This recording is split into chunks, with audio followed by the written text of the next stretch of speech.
Hello. Excellent festive talk. Thank you Excellent. very much. I'm all ready. I'm in the mood. I'd like to say congratulations, Coach, on your weight loss journey. You're absolutely smashing it. Thank you very much. 6 stone and counting. Snaps for you, Coach. Well done. Well I've been done. kicked out of the O-lineman club, though. I'm no longer a lineman now. Are you now a tight end, maybe? Or are you now a I- defensive end? I still hate running and I can't catch, so... D-lines for you? Yeah. But I can count to 5, so am I allowed in the D-line club? I don't know. That's tenuous at best. So the reason you are on is just because Lauren is a young lady. Yeah. As dad, are you okay with her coming on the podcast? I am more than happy as long as she's happy. Yes. Beautiful. Well, thank you very much, Coach, and good luck for the season and keep smashing it at the gym. Thank you very much indeed. See you soon. Have a great Christmas. Merry Christmas. Cheers. So, hello and welcome to another episode of Lids Off. I am your host, Bo Snow. It has been a minute, but we're back again and we thought we'd come back with a bang, and we are back with Lauren. Lauren, would you like to introduce yourself, Queen? Hi, I am Lauren. My pronouns are she/her. I've played for, I currently play for Zealand Seahawks women's team, Leicester Panthers, my NFL team. I am a huge Jacksonville Jaguars fan. That is brutal. Are you okay? No. How did you choose the Jags? So it was my first ever NFL team I went to see live, and I just fell in love at that time. Just a little tiny me just going to see these big men, and they were like all cuddly with me and stuff. I was like, oh, I love them. And I fell in love that day. And it's been rough ever since. Yeah. That's tough. That is tough. From the heartache of Jags, let's start on a happier note. How did football find you? So I don't know how old I was, but it was like quite, when teensy tiny flag players, there was like this new club that just like rocks about, Nuneaton Jaguars. And although I didn't have the best experience, it definitely gave me a massive insight into what it was. Like my dad just dragged me along one day and was like, give it a go. And I was like, fine. Did a little bit of running around, pulled some flags, absolutely fell in love. Like it was incredible. And there was like only 3 of us as well. Really? Yeah. Like, how it was like last year was massive, like loads of people and stuff. Like the fact that only came from like 3 people is just now even like to see is crazy. So do you play flag as well as contact, or are you strictly contact now? I am strictly contact, although I do want to go back to flag, but I feel like I'm a bit too aggressive for it. I will end up like accidentally sucking someone. That's the thing though, like my wife comes from flag and we went to a training session, and the urge to just body someone it's built in you, isn't it? It's like... Exactly. So how did you go from flag to contact? What was that journey like? So after both me and my dad left Nuneaton Jaguars, it was COVID around this time. I really still wanted to play. I was very like, I do want to play if there's a team. And he made a little team for me. It was Rugby Rhinos. And before lockdown, we had a whole flag team and contact team. And it was quite a couple of people from the contact team from Nuneaton came over. And I was training at both at the time because I was old enough to do both. Because I'm that really annoying person that I'm in the middle of, I can either age up or stay down, because that's when my birthday is. So I'm like really annoying like that. And I was like just choosing at the time. I was like, do I choose contact for this year and start early, or do I just stay with flag? And the people there, they were so lush. They were so lovely. And they made me feel really welcome. And I was like, okay, I think I can do contact. And then COVID hit. And at that time, I was like, right, now I can't ever do flag again. Can't ever do under 13s, this is me done. Then we had to restart the whole team again. And because there was a couple of people that I knew already, I felt quite comfortable there. Although it was quite scary being like the youngest, the only girl, and stuff like that. It was quite scary, but they did manage to kind of bring me out my shell and just kind of make me part of the team, which I really appreciate to this day. That's quite impressive at your age as well, to go into a predominantly male team. Like, what's that been like for you? Overall, it's been, I'd say, okay. There's been a couple of times where I've just had to kind of like stand up. Like on my stories, I can't play GB under 17s or under 9s because I'm a female. And that really annoyed me because it was like, well, I'm going against them now. Who's to say I can't go against them later on? Yeah. Even in a professional environment. I can do it on the field now. I can do it, for GB. So how old do you have to be to go to GB women's trials? I have to be, I think it's over 16. Right, okay. But you have to be playing up. So you have to be also playing the women's team. I did not know that was that's so weird. Why would you? I know, I hate it. Because that's last year I was playing under 9s and women's just so I could try out for women's GB. Are you going again this year or? Yeah, you are. Yeah. Are you going on D-line? No, O-line. Really? Shit, Yeah, go off, Queen. yeah. Okay. My little Okay. centre. Love it. So, how did O-line find you? Because playing O-line in a mixed gender team, that's like heavy going. How did that happen, and what made you fall in love with O-line? I think it's just the fact I'm not the biggest, and I'm not the smallest. I'm not a very quick runner. Although I can run, I don't like to. I can't. I'd rather push things and be in the way than run. Yes, absolutely. And at this time, my catching was horrendous. I missed every single ball, even if it was directly at me. I was like, oh, like I hated tackling. I didn't know how to, and I was really scared. But they put me in the centre, and after a couple of snaps, I'd also played it as flag a couple of times. And for contact, it was just like the snapping was so easy for me. And then it was just like understanding footwork and which ways to block. But once I'm in a game, I just kind of, everything just clicks in my head on how I'm meant to do it. And like, that's how I just kind of understood that this was my position. That's impressive, because when you're under pressure and you've got people flying at you and you've still got to focus on getting that ball out perfectly, like, did it just naturally come to you, or was it just a matter of getting used to it that made you fall in love with being centre? I think it was because I'd done it so many times. Like in training, it was just the same things over and over and over and over and over and over again. I was very much like, okay, right, I've understood this now. What's the next thing? But my dad was like, right, you slow down. We need to get you used to this first. And I was like, okay. And then in a game, it's just because I'd done it so many times, it just, everything that I learned altogether just clicks. And I was like, oh, this is easy. She says it's utter witchcraft to be able to snap a ball. Witchcraft. I don't know how you do it, honestly, because mine just limps. It just goes down too far. And you can tell, that's the worst thing, is you can feel it when it's not a good one. How do you stay focused when you know you've had a bad snap? Are you quite self-critical, or how do you assess that?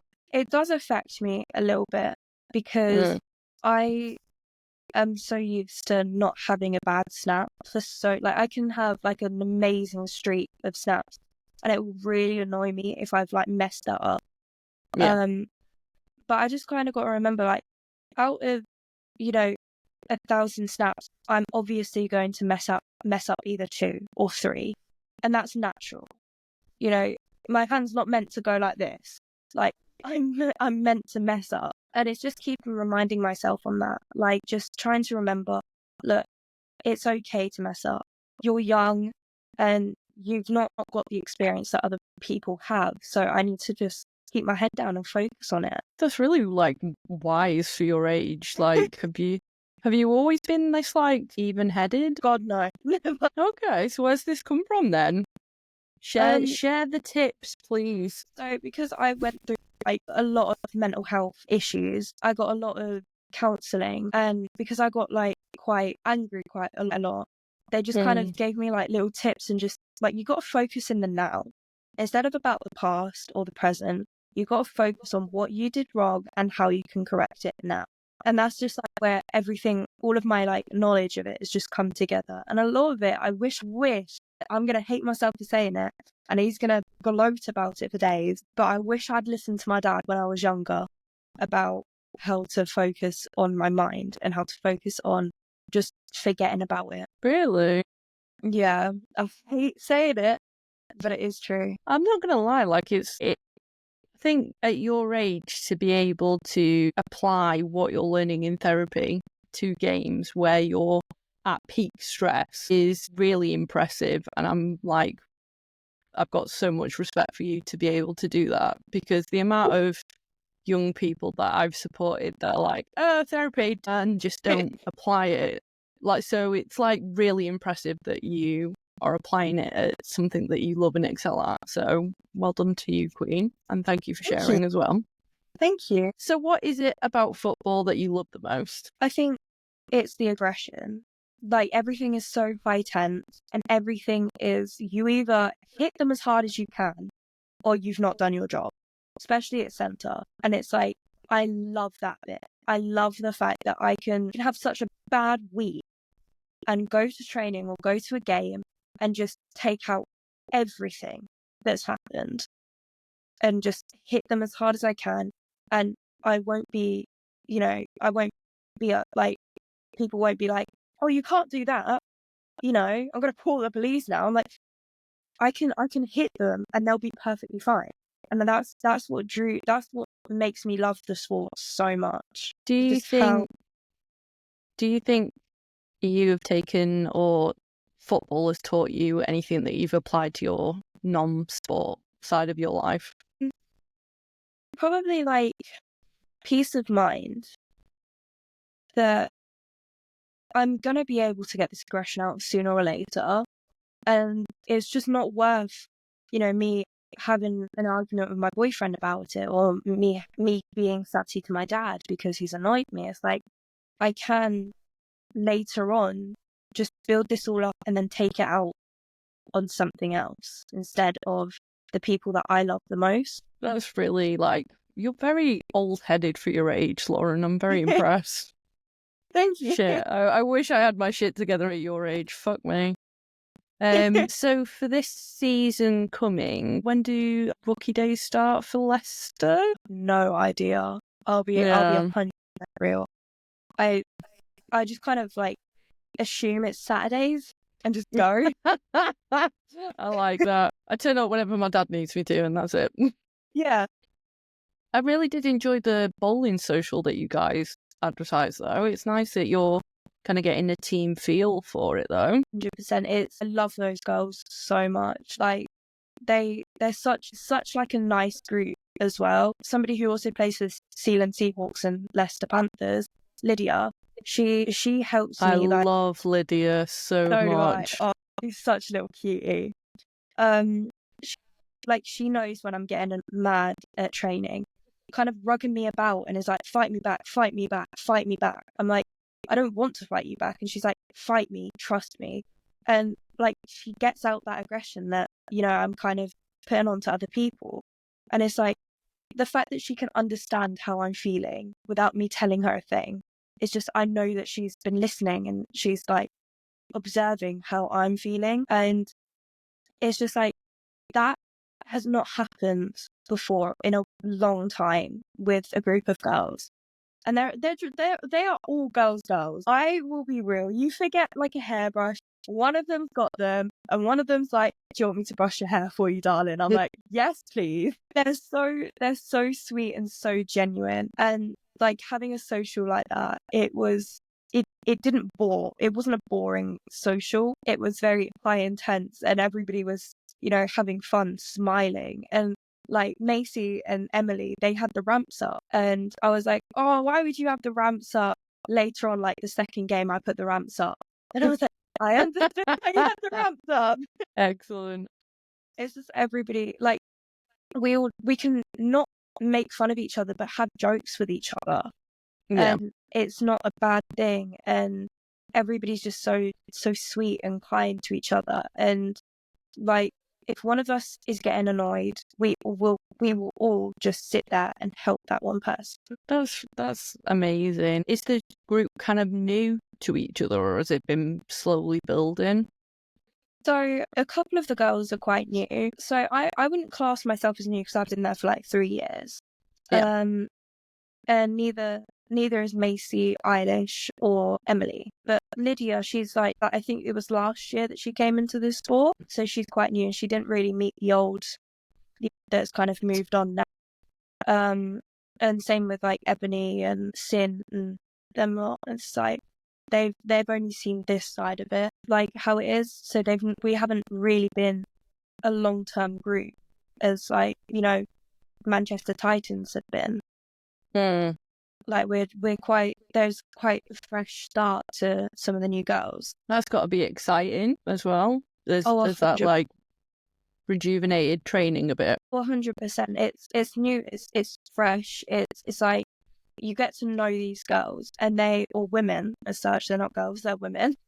Get to know these women, and they're just so compassionate. And I know that even if we get like somebody who's not compassionate, like just even being around our new team there, they will become somebody who you can rely on, somebody you can go to. And it's like, I'm not feeling okay. And they'll be sympathetic. Even if they weren't that before, they will become somebody like that because that's what, you know, those women are all about. That's so powerful. Do you feel like there is much of a difference? Do you feel like you have to shift into a different mental space when you're training with the Panthers women and when you're playing with the under 19? For me, I don't really notice it when I'm going to change into a headspace.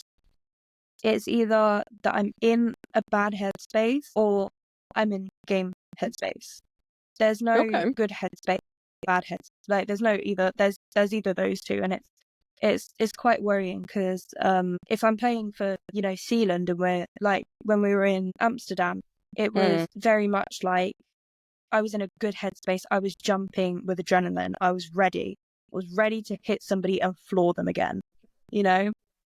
But when we were playing at the OGs, I was in such a bad headspace that I couldn't understand what I was doing, and I was just trying to comprehend everything that was going in.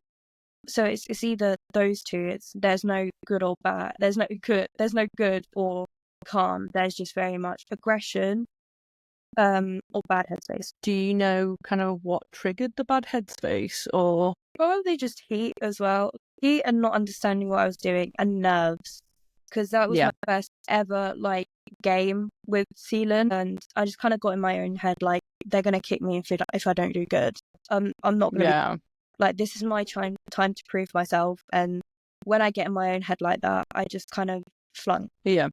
No, I get what you mean, though. It's hard when you are your own biggest critic and you just expect to... I get the feeling that you don't want to let other people down.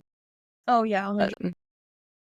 Yeah. So how do you get out of that space before a game? Is it just a case of you're in that space and you've got to power through it, or have you got like a support system in place that kind of helps you? There's very much like two different ways I can take with it. It's either listen to music and ones that will pump me up and get me excited and ready for this. And that will usually take me out from the bad place to aggression, or I just fight through it. And sooner or later, it will take me out from the bad place to aggression because I end up, you know, feeling upset, and that will make me angry. Yeah. And that's when I go out and start hitting. So after a game day, how do you look after yourself? What's self-care look like for Lauren after game day? My self-care is, currently is my boyfriend will come and watch me play a game. He'll come back to me. I'm having a shower. There's no way that I'm not having a shower. I'm smelly. I've got mud all over me. Shower time. And it's the everything shower as well. It's not just a regular shower. Everything shower. Everything shower. And then I'll kind of get myself all like dressed up and stuff. And me and James will probably go out, you know, have a drink or something, just relax, rewind from the day. and he would usually talk to me about it and say, like, here's some videos I got of you. And I'll look through them and I'll be like, I've done this wrong. I've done this wrong. I've done this wrong. He's like, okay, but look what you did right. And I was like, yeah, but I still did this wrong. I need to improve on this. Don't matter what I did right. And he doesn't understand that that's my way of like learning on myself. Yeah. And that's my way of thinking, right, this is what I've got to do better. And this is, I might have done good, but I might have done this well, but I need to be this well for next game. And then this well, and then this good, and then this good. And it will just kind of build up over time. And that's kind of my way of de-stressing and just relaxing. It's just like thinking of what I can do better and thinking of the next steps. I'm always thinking of the next steps. How do you celebrate your victories, though? As much as I'm my own self-critic, I do see what I've done right. And I do... Okay, that's good.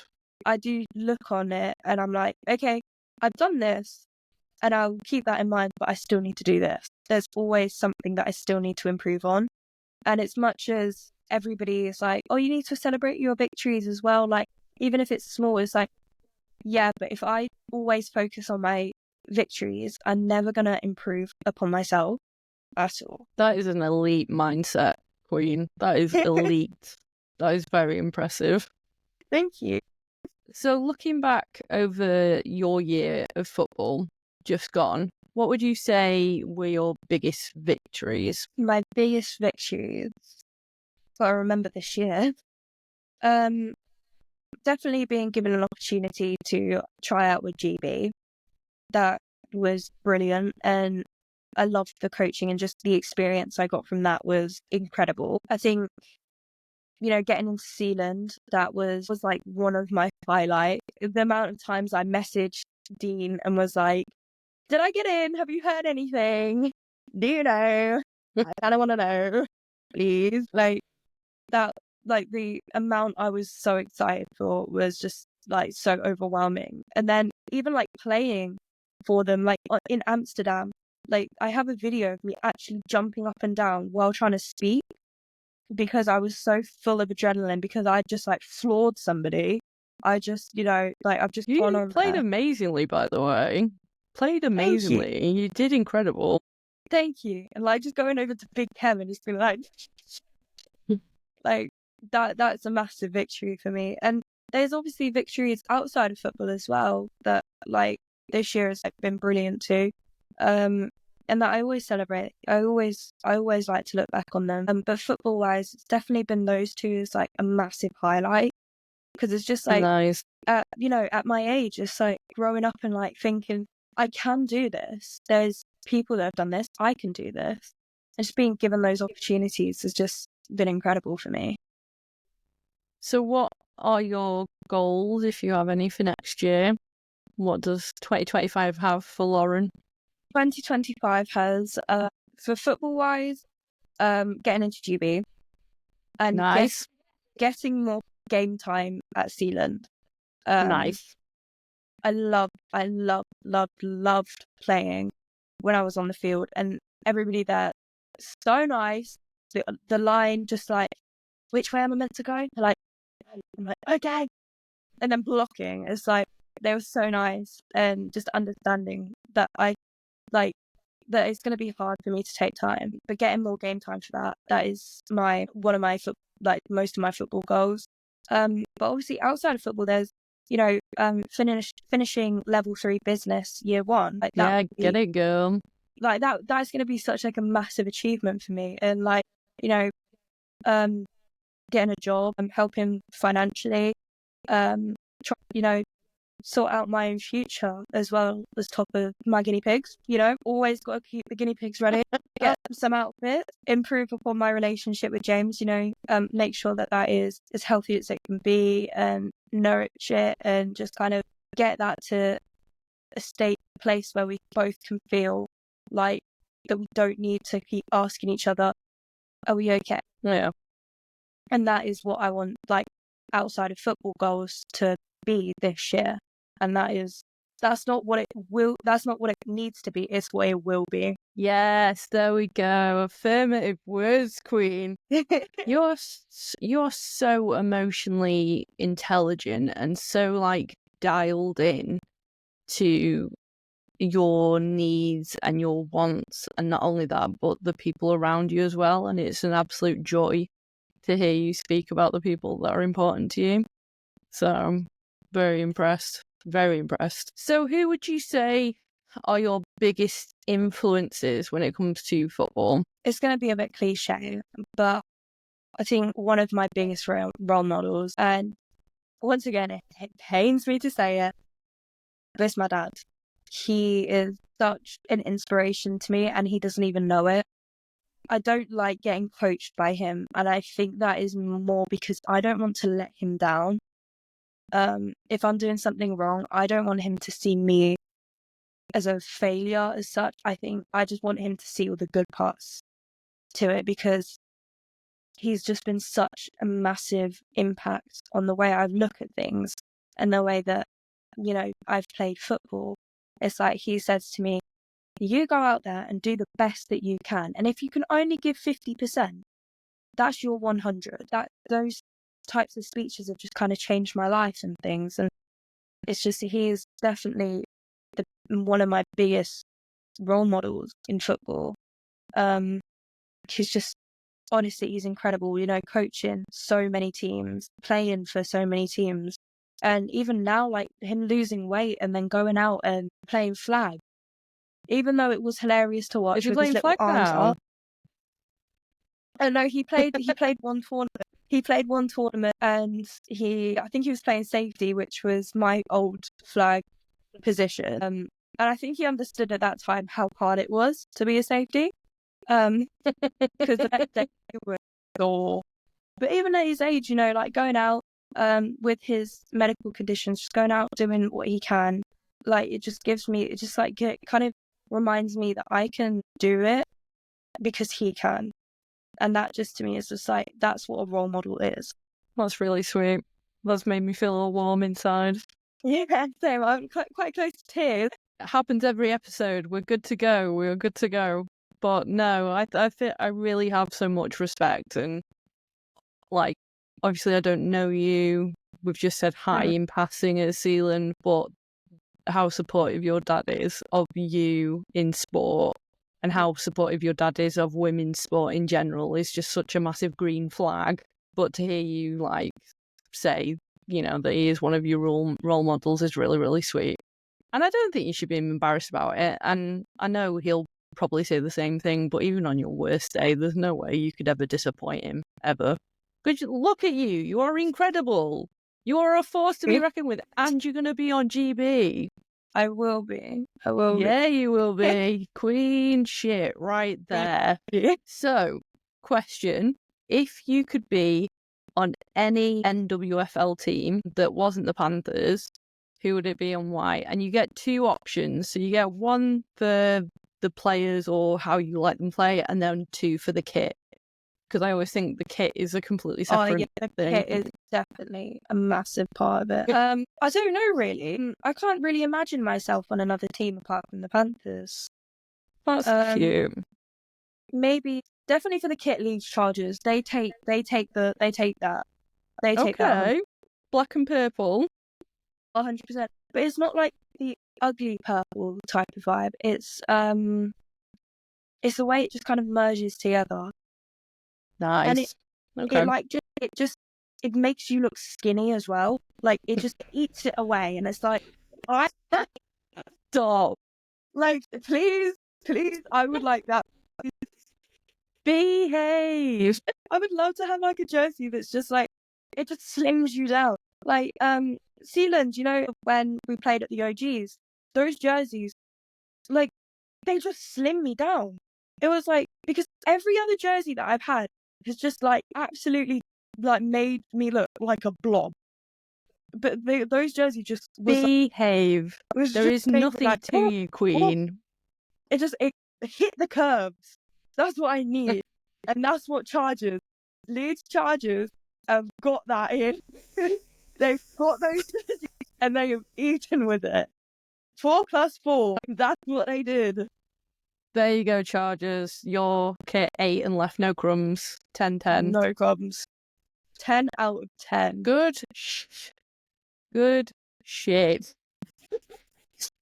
That is just incredible. It's the best response ever. Fucking hell. I knew this would be a joy, this interview. I just knew it would be. And I've been proven right. Honestly, you're incredible. So, what would you say to someone that was on the fence about joining American football? Have you dropped off again? Lauren, come back. Just do it. Like, what is there? Realistically, what is there to lose about anything? If you can't financially, support it, somebody on the team might be willing to help out. There's things like bursaries and stuff like that. If it's that you're worried that you're going to get hurt, I mean, you're always going to get hurt. Like, you can go out on the street and, a bike can run into you. You can't predict if you're going to get hurt or not. And because you've got so much pads on and because you've got so much protection, like, there's always things to protect you, and nothing's going to stop you from achieving what you want to do. Like, if you want to play, just go for it. If it's that you're going to judge, like, why care? Why care who's going to say what or how people are going to react? Because at the end of the day, it's none of their business, Nice. Excellent. So, what would be your finishing sentiments or final message to the people that know you, that are big fans of you, to the Panthers or anyone kind of watching? Have you got any leaving sentiments or messages for your fans?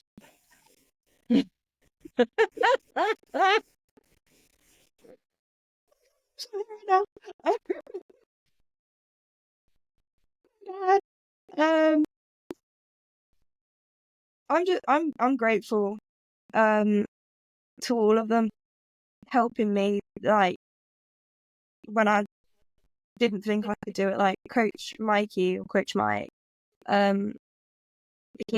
He has helped me so much. Just even asking when I go to training, are you okay? Like, that is more than I could ever ask for. And Coach TJ, he knows who he is. When I first got to Panthers, just being that little, like, teddy bear who's like, right, you need to do this well, but you were doing amazing, mate. It's like, that is just incredible. Like, just the fact that I came there and they all believed in me, and just everybody who's given me support over the last years while I've been playing is just like, look at me, guys. Look where I am. And I'm grateful to everybody. Anybody who doesn't know me, hi. Phenomenal. Right. Well, thank you for coming on, and thank you for just being incredible.